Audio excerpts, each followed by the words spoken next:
Today I have an example of why I have a problem with all these memes that suggest that Team America are to hang together, cheer everything on each other's behalf, and avoid negative people.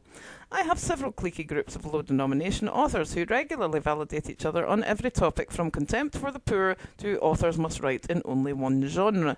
I kid you not, the culture of self-congratulation stifles creativity to such an extent that they actually try to tell you what to write to be in with the cool kids. There is nothing wrong with writing rotten romances or hackneyed mysteries over and over again, provided you can find an audience, or find a catchy way of engaging your audience. Two self-published authors that I know of became millionaires simply by adding their email addresses to their work and requesting that their readers email them when they found any errors. They simply ploughed the time they should have spent editing into relevant forums, investing in marketing, and generally getting their name out. Personally, I would not recommend this, since at least one science fiction author I know writes books that are effectively unreadable, and then entreats a massive number of other authors to become beta readers, ignoring any attempts at editing and repeatedly requesting positive reviews. I am afraid that after only one attempt at beta reading, when I discovered that my editing notes were longer than her text, I had to leave this exclusive gang.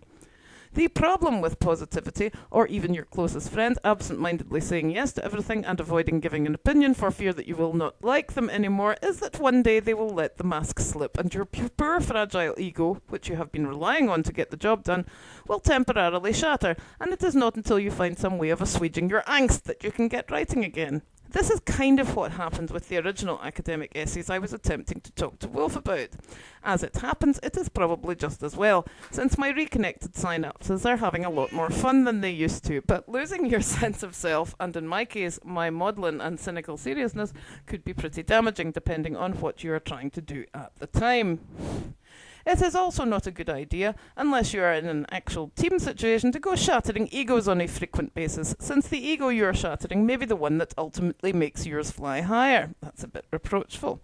As a creative chef, I was quite keen on the whole leave your ego at home and rely on mine scenario, but now I am in a situation where I work alone, I am becoming quite phobic about any interruption to the flow at all. It is simply easier to just avoid people altogether. The loneliness means I get more work done and can employ a lot more stamina since there is no deadline. The most recent attempted attack by a writer was on the grounds of my work being free, which is hysterical.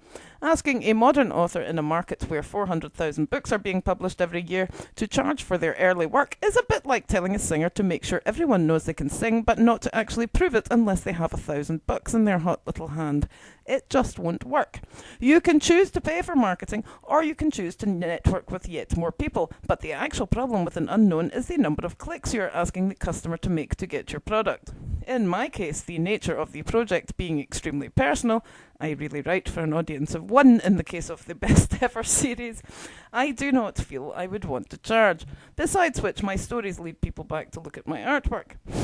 Interestingly, the artists that I have shared the project with love the idea. The only people who seem to have a problem with it are the very same low-denomination authors that club together in miserable cliques, reviewing each other's work and wondering why the numbers are not improving. So I am, ironically, developing a bit of a temperament in the course of escaping the results of a family-induced state of utter misery. Most of the time I am happier than I was before, but my temper is probably worse, since I cannot tolerate rocks in the river, so to speak. I am not entirely happy with this, but perhaps with time I will be less fragile, and my love of growth through descent will return. In other words, the old adage of what doesn't kill you makes you stronger, which has been something of a central theme in the past, will perhaps be reduced to the size of a mere tributary. And I won't bother singing the song.